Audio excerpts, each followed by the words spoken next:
Olá pessoal, eu vim aqui falar do Gemini Clip e qual o objetivo dessa minha apresentação?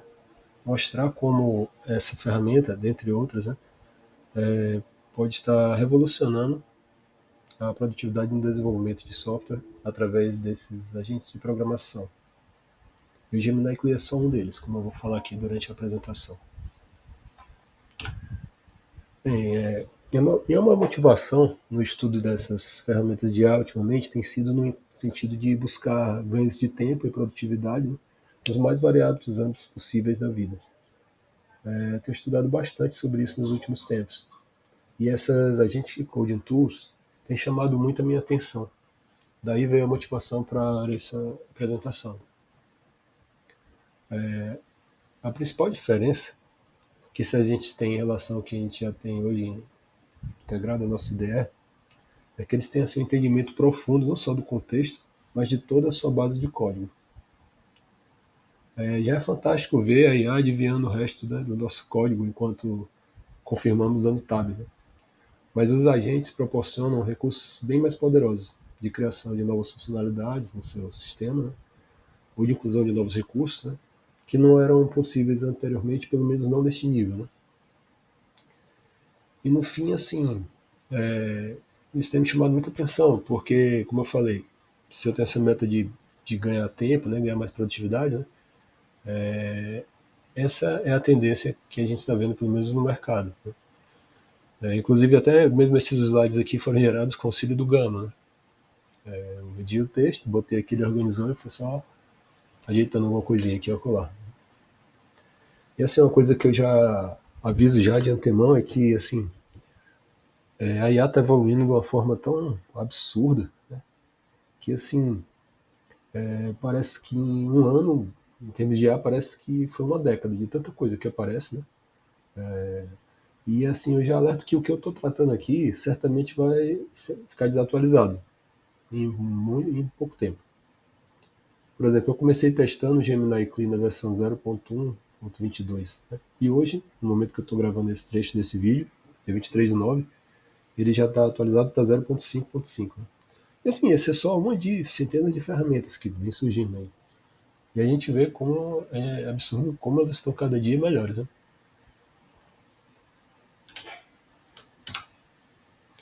Enfim, o que é o Gemini Clay?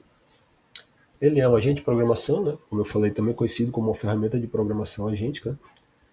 Né? Ele permite que desenvolvedores deleguem atividades de programação para esse agente, né? Acelerando entregas e melhorando a produtividade. Né? O Gemini Clear ele tem uma versão gratuita, que ela permite 60 requests por minuto e 1.000 requests por dia, usando o modelo Gemini 2.5 Pro, que é o modelo mais avançado atualmente que o Google oferece. Né? Como eu falei, existem outras ferramentas. Né? Aqui a gente tem um breve comparativo. Como a gente pode ver, o Gemini Clear ele é gratuito, só que esse ele é gratuito se você logar com a sua conta do Google. Né? Se for contratado via API, ele é pago.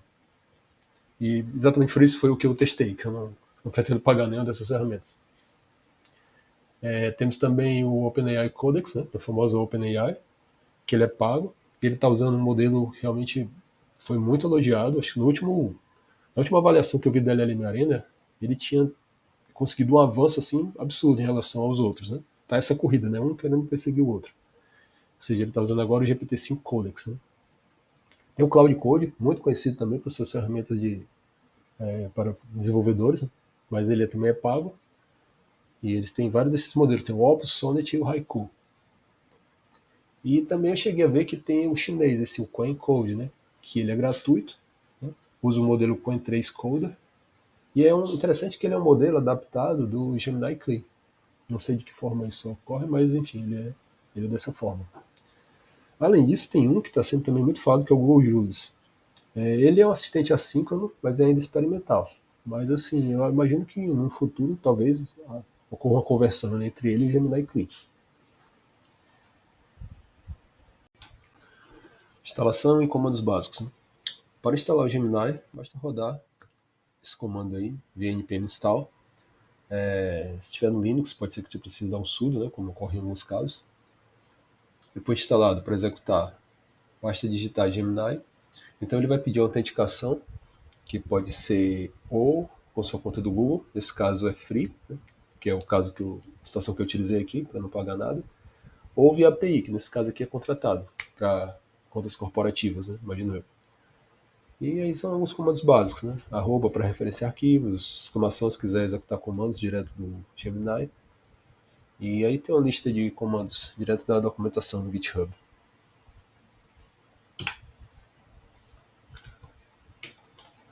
Então, a gente vai começar a demonstração com esse programinha, esse sisteminha em Angular, né? Eu vou solicitar ao Gemini 3 tarefas. Uma vai ser um CRUD básico, que vocês verão durante a demonstração. O segundo é um dashboard, que vai ser colocado na página inicial, com contagem de registros. E o terceiro é a migração de Angular, versão do Angular, né, da versão 16 para a versão 20. São situações bem comuns que costumamos trabalhar no nosso dia a dia. Vamos lá, pessoal, agora vamos ao código. Essa é uma aplicação front-end onde eu costumo estudar e testar novidades do Angular, a minha principal stack de trabalho atualmente. Como vocês poderão ver, é um simples cadastro de games, plataformas e gêneros, né? A título de curiosidade, ele se comunica com um back-end desenvolvido em Java, Spring Boot, acessando um pequeno banco SQLite. Enfim, essa aqui é a aplicação, né? A gente tem um CRUD. CRUD é só o que a gente faz nessa nossa vida, né, de desenvolvedor. Bem simples de plataforma, ID e nome, e um de games. Só que um game ele tem um nome, uma plataforma e um gênero. Ou seja, está faltando aqui um CRUD de gênero, que vai ser basicamente, vai ter a mesma estrutura basicamente do de plataformas, com ID e nome. Se vocês olharem aqui na aplicação, a gente já tem aqui, né, a parte de plataforma toda pronta, e em gêneros você vai perceber que falta ele a pasta de plataformas, seria a pasta de gêneros lista e uma pasta de gêneros form, que são exatamente os dois componentes que estão faltando para o CRUD, além de inclusão de rotas, né, classe de módulo, métodos novos nos módulos, no serviço, também no service, enfim. Não vou entrar muito aqui nos detalhes do Angular, mas assim, basta dizer que tudo isso aí vai ser gerado aqui pelo Gemini CLI. Enfim, e vamos ver então no Gemini CLI. Bom, aqui já estamos no Gemini. Ela está instalada, já está autenticado na minha conta do Google. E eu coloquei aqui no arquivo texto separado alguns prompts, né, que eu vou usar aqui durante o processo. Um colega desenvolvedor que chega à equipe poderia muito bem usar esse tipo de prompt para descrever o propósito do projeto, né, quais tecnologias são usadas, explicar a estrutura do projeto. Né. Isso aqui são perguntas interessantes que você pode fazer para entender melhor, já que ele analisa toda a base de código. Né. Mas no nosso caso, como a gente pretende replicar, né, esse CRUD de plataformas ou CRUD de gênero, já que eles têm a mesma uma lógica bem similar, vou usar esse prompt aqui. E como vocês podem ver, eu estou falando com o Gemini que ele está explicando que plataformas e gêneros têm uma lógica similar. Agora ele pede para replicar o que está faltando na pasta gêneros, da mesma forma que foi programado na pasta plataformas, né, incluindo os métodos necessários na classe de gênero service, e você não precisa rodar testes. Bom, aqui ele já está analisando aqui, né, os arquivos. Sim, eu poderia também rodar isso aqui numa janela terminal separada, porque eu quis rodar tudo aqui dentro do VS Code. Né? Ele sempre faz essa pergunta de aplicação de modificações, né? Vou dizer aqui para ele sempre aplicar a modificação. Ele segue aqui fazendo análise do que tem em plataforma para implementar em gêneros. Aqui ele já está trabalhando na parte de roteamento de gêneros, né? Já criou um módulo novo de gêneros. Aqui ele já está querendo executar uma criação de componentes. Tá? Vamos lá, vamos permitir. Hello always. Você está criando aqui os componentes, tanto lista como forma. Assim, são atividades que um desenvolvedor experiente, que conhece a aplicação, não levaria mais de 1 hora para implementar, né? Em média. Mas o Gemini vai fazer isso aqui em minutos, como a gente poderá perceber. Vai já estar criando aí o HTML também.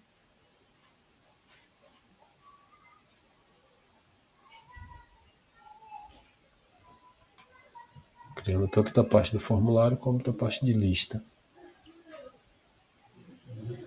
Está criando a rota, o app Route Model, que vai apontar para o novo módulo de gêneros que foi criado, que foi modificado, né, com as novas funcionalidades.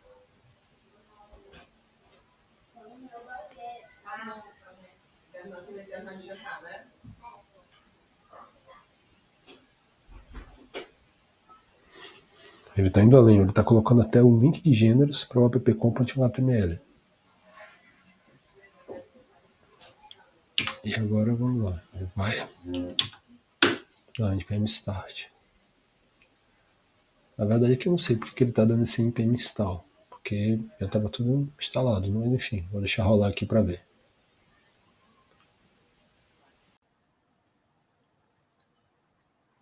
Eu acabei cancelando aquela tarefa complete em Module Replication, porque pelo que eu já peguei de experiência aqui do Gemini, às vezes ele acaba se perdendo e não conclui a tarefa, né? Assim, ele na verdade não conclui, ele trava, né? Aí eu dei um ESC e aí, mas mesmo assim, eu tô conferindo aqui o que ele fez, ó. Veja só, que ele criou a nova rota, né? No app route gêneros, incluiu um novo link na página inicial, criou o gêneros route module, a nova classe, né? E criou os novos métodos que a gente precisa, né, para o CRUD, load by ID, create, update, save, delete, e as novas classes, a gêneros form, formulário e a lista. Né? E aqui, ó, se você entrar agora na aplicação, ó, tá aqui o novo link de gêneros, né? Já está funcionando tudo aqui na listagem. E assim, claro que não vai funcionar ainda no excluir, alterar e incluir, por quê? Porque a gente precisa do método lá no back-end, né? Que ainda não foi criado. Mas dá para ver o quanto ele agilizou aqui essa fase inicial de criação de CRUD. Né? Porque eu não quero também me estender aqui no vídeo, mas eu cheguei a fazer a mesma coisa lá no back-end, criar esses métodos da mesma forma, com a mesma lógica aqui. Eu quero criar os métodos no back-end, criar endpoints REST, da mesma forma que foi feito com plataformas, criei para gêneros. Eu cheguei a criar e também foram poucos ajustes mesmo que eu precisei fazer. Agora na página inicial eu quero uma página no estilo dashboard que mostre a quantidade de games, plataformas e gêneros cadastrados. Então, aqui já tenho, eu deixei pronto aqui o prompt. Vamos lá no Gemini.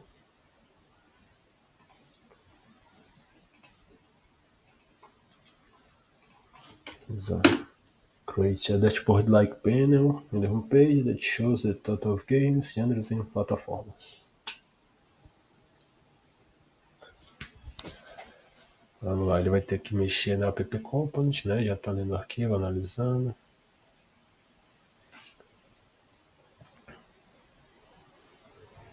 Criou uma página nova, né? Já incluiu ela aqui no Route Modeler. Está apontando para a rota inicial. Perceba que aqui ele está tentando dar o jeito dele, né? Porque o certo seria a gente criar lá no back um método que retornasse a quantidade, né, de games, plataformas e gêneros. Mas aqui ele está dando os pulos dele aqui, o Gemini. Já que não tem esse método, eu vou pegar os que já existem, né? Não é o jeito correto, claro, né? A gente aqui deveria ter feito já isso antes, mas enfim, ele está usando o que ele tem aqui. Parece que já fez, né?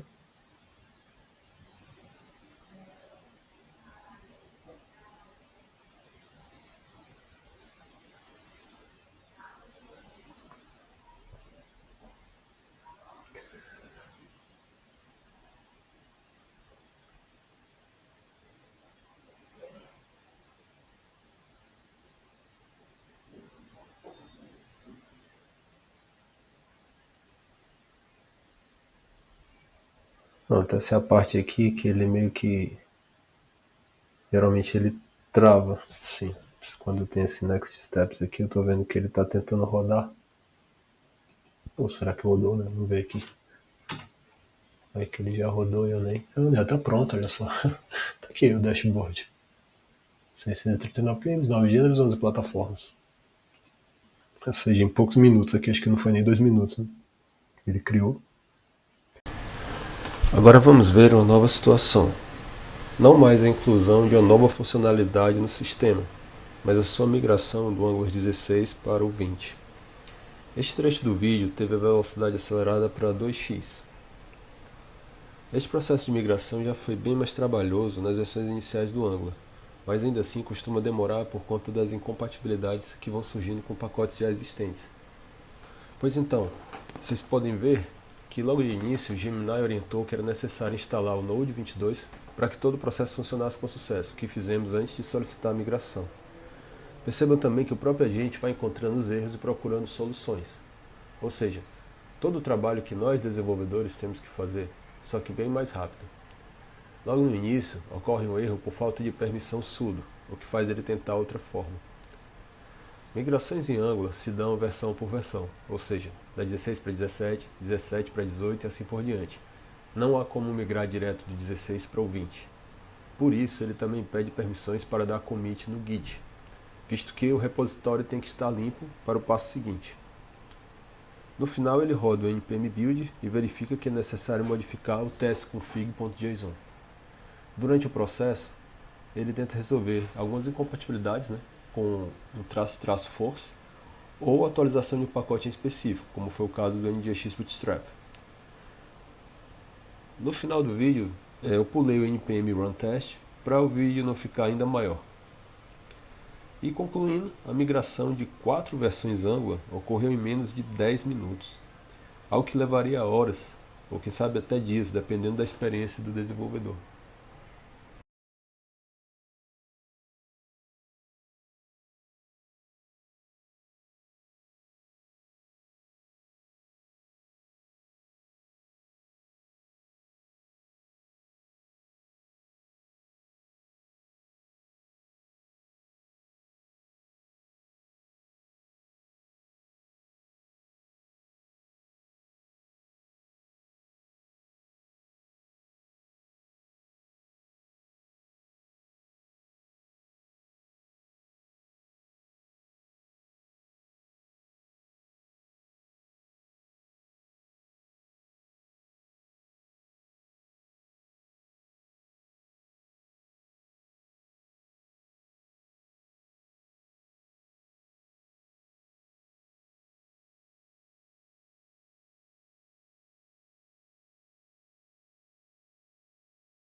Pois então, vamos ver agora como ficou a migração. Vocês podem ver aqui no package.json que o Angular foi migrado devidamente para a versão 20. Aqui no Git, a gente pode ver aquilo que eu tinha explicado, né? Que a cada passo, a cada migração do 16 para o 17, do 17 para o 18, ele faz um git commit, tem que estar com o repositório limpo para começar a migração para um novo passo. Ele fez tudo isso aqui automaticamente, né? E por fim, aquela última alteração no tsconfig, que não foi comitado porque não envolvia mudança de versão. E aqui eu já iniciei a aplicação, vamos ver como é que tá. Ela iniciou, né? Tá aqui listando todas as três telas. Ela está funcionando aqui, inclui a plataforma, ela inclui. Tá dando esse errinho aqui na hora de carregar plataformas. Alterar. Salvar. Salvou também. Agora deu certo aqui. Excluir também. Ou seja, tudo funcionando. Como eu falei, gêneros só não vai funcionar porque a gente não tem os métodos criados lá no back-end. Então, obviamente, ele vai acabar dando erro porque a gente precisa criar lá no back. Mas podemos verificar aqui que a migração foi um sucesso.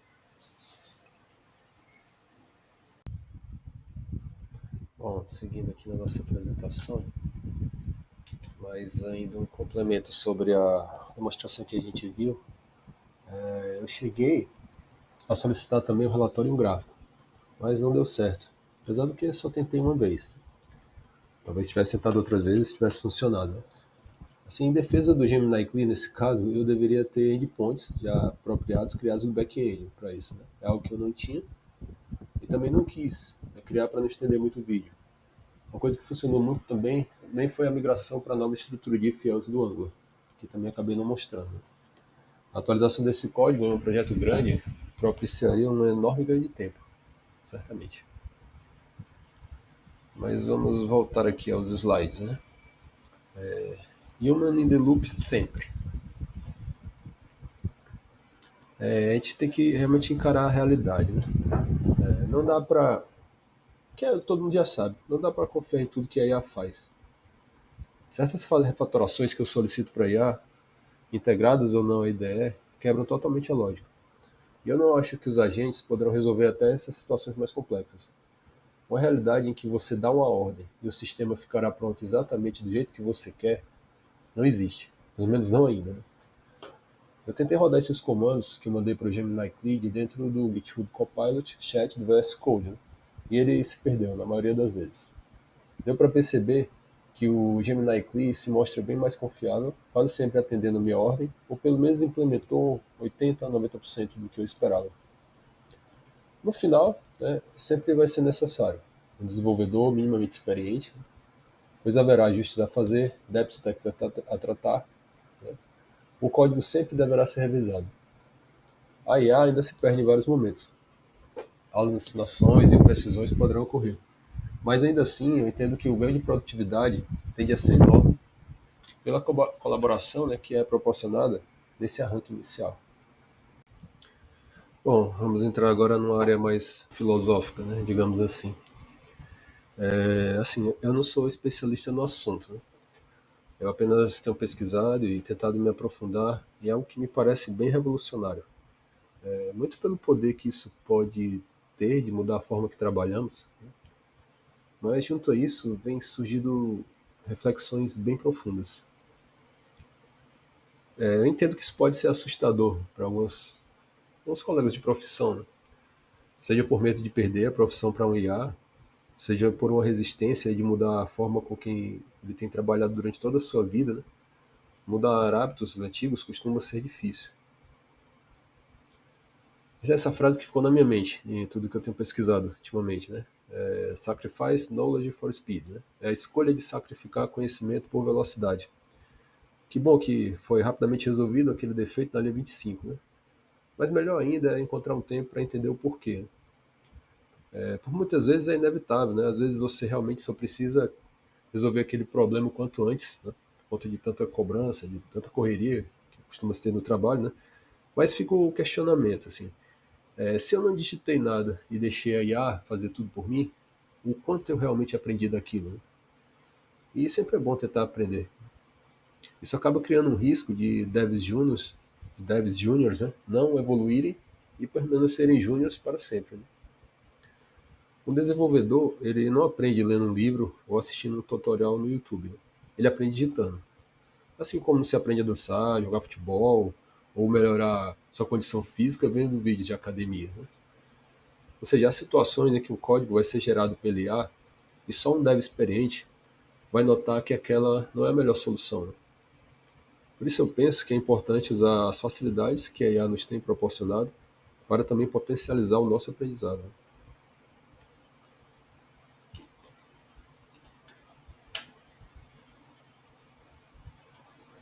É a conclusão, né? A IA não para substituir, mas para potencializar. É, como dizem os jovens, né, eu posso estar um pouco emocionado, né, com esse negócio de IA. Até minha filha, às vezes ela tem falado que eu virei o doido das IAs. Mas assim, mas eu tenho mais de 25 anos de profissão e eu considero este movimento um divisor de águas. Não sei, pode ser que no futuro seja hype, seja uma bolha, posso estar enganado, né? O futuro a Deus pertence. Mas eu, particularmente, eu vejo um potencial enorme aqui, que, se bem utilizado, pode revolucionar o nosso processo de desenvolvimento de software. Porque assim, ó, perceba que a minha aplicação de exemplo, né, que eu demonstrei para vocês, ela é muito simples, né?